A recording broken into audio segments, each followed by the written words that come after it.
Vision கியா, நம்பகமான பார்வை. எங்க பார்த்தாலும் இப்ப விஷன் கேயா. நிலா நாங்கள் வாகனங்களை இப்போ இறக்குமதி செய்ய போறாங்க அப்படி இப்படின்னு சொல்லி பேசிட்டு இருக்கிறோம். ஒவ்வொரு நாளைக்கு ஒவ்வொரு கதைகள் வர்ற கதைகளை நாங்கள் சொல்லிட்டு இருக்கிறோம். இந்த நேரத்துல அரசாங்க ஊழியர்களுக்கு BMW வாகனங்களை இறக்குமதி செய்யற விஷயத்துல பயங்கரமான ஊழல் நடந்திருக்குன்னு சொல்லி இப்ப தெரிய வந்திருக்கு. 1728 BMW வாகனங்களை கார்களை இறக்குமதி செய்யறோம்னு சொல்லி பெரிய மோசடியில் ஈடுபட்டிருக்காங்கன்னு இப்ப பகீர் தகவல் வந்திருக்கு. பாத்தீங்களா எப்படியான விளையாட்டு பாருங்க. இந்த மாதிரி எல்லாம் எங்கட பணத்தை விளையாடி இருக்காங்க பாருங்க. பணத்தோட விளையாடி இருக்காங்க, பணத்தை சூறையாடி இருக்கிறாங்க. அதே மாதிரி இந்த வருடத்தின் முதல் 4 மாதங்களில் மொத்தமாக 37 புதிய மதுபான சாலைகளுக்கான அனுமதி பத்திரங்கள் மதுவரி திணைக்களத்தினால் விநியோகிக்கப்பட்டுள்ளதாக சொல்லப்பட்டிருக்கு. பாராளுமன்றத்தில் நேற்று நிதி ராஜாங்க அமைச்சர் இருக்கிறார் தானே, அவர் சொல்லி இருக்கிறார். அவற்றில் 16 அனுமதி பத்திரங்கள் சிறப்பு அங்காடிகளுக்காக வழங்கப்பட்டுள்ளதாக சொல்லப்பட்டிருக்கிறது. ஏற்கனவே உங்களுக்கு தெரியும், ஒவ்வொரு இடங்கள்ல சில இடங்களிலும் இந்த மதுபான சாலைகள் திறக்கப்படுகின்ற பொழுது மக்கள் எதிர்ப்பை வெளிக்காட்டி கொண்டிருக்கிறார்கள். பொதுவா மதுபான சாலைகளை ஆரம்பிக்கிறதுன்னு சொன்னா திறக்கிறதுண்டா அந்த பாடசாலைகளுக்கு பக்கத்துல திறக்கக்கூடாது, கோயில் குளங்கள் இருந்தா திறக்கக்கூடாது, அப்படி ஒரு வரையறை எல்லாம் இருக்கு. இப்ப அதையும் தாண்டி வழங்குறாங்க.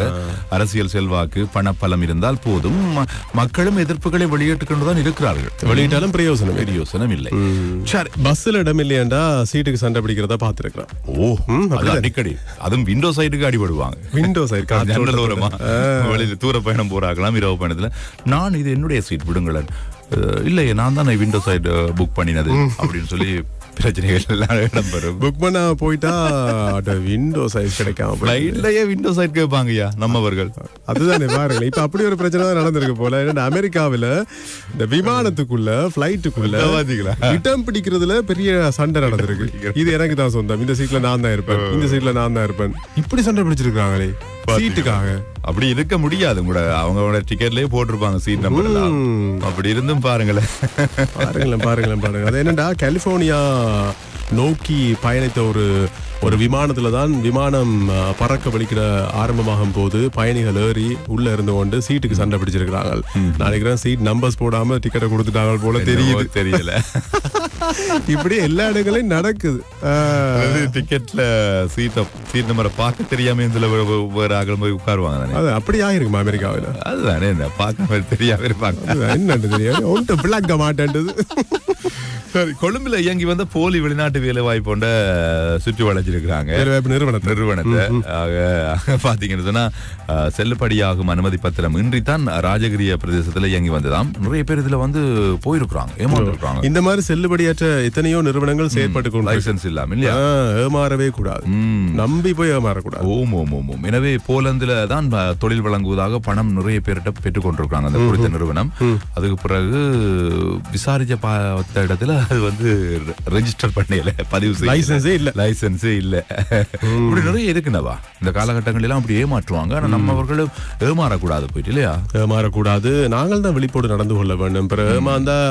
ஏமாந்ததை மீள பெற்றுக்கொள்றதுக்கு எவ்வளவு சிரமப்பட வேண்டி வரும், முடியுமா டக்குன்னு பெற்றுக்கொள்றதுக்கு இல்ல. ஆகவே ஏமாறக்கூடாது, தெளிவா விழிப்புணர்வோடு இருந்து கொள்ளணும். சரி, இப்ப நாங்கள் யாழ தேசிய பூங்கா பக்கம் எங்களுடைய பார்வையை திருப்புகிறோம். ஓகே, நிறைய வெளிநாட்டு சுற்றுலா பயணிகள் எல்லாம் வந்தா இந்த ஜாலைக்கு போகாம விட மாட்டாங்க. யாழன்றது எல்லாருக்கும் தெரிந்த பிரபலமான ஒரு இடம். மன அமைதிக்கெல்லாம் போவாங்க, ரிலாக்ஸுக்கெல்லாம் போவாங்க. அங்க எல்லாம் சவாரி எல்லாம் எடுத்துக்கொண்டு பெரிய பரந்த காடு தான் என்ன. அதுல போகும்போதே நாங்க இங்க எல்லாம் கொழும்புல தெய்வள மிருக காட்சி சாலையெல்லாம் அடைக்கப்பட்டுதான் இருக்கு. அங்க அப்படி இல்லை, அவங்க சுதந்திரமாக சுற்றி திரிவாங்க. சரி, இப்ப 2 இத்தாலியர்களை எங்கட போலீசார் பிடிச்சிருக்காங்க. என்ன காரணம் என்று சொன்னா, நூற்றுக்கணக்கான உள்ளூர் பூச்சிகள் மற்றும் தாவரங்களை வெளிநாட்டுக்கு கடத்த முற்பட்டிருக்காங்க. எனவே இத்தாலி நாட்டவர்கள் தான் இதுவரை கைது செய்யப்பட்டிருக்காங்க. வண்ணத்து பூச்சிகள் உள்ளிட்ட இப்படி பல வகையான பூச்சிகள் 285 பூச்சிகளை தான் பிடித்து பொலித்தீன் பேக்ல மூடி பிளாஸ்டிக் பாட்டில் அடைத்து கொண்டு போறதுக்கு ரெடியா இருக்கிறாங்க.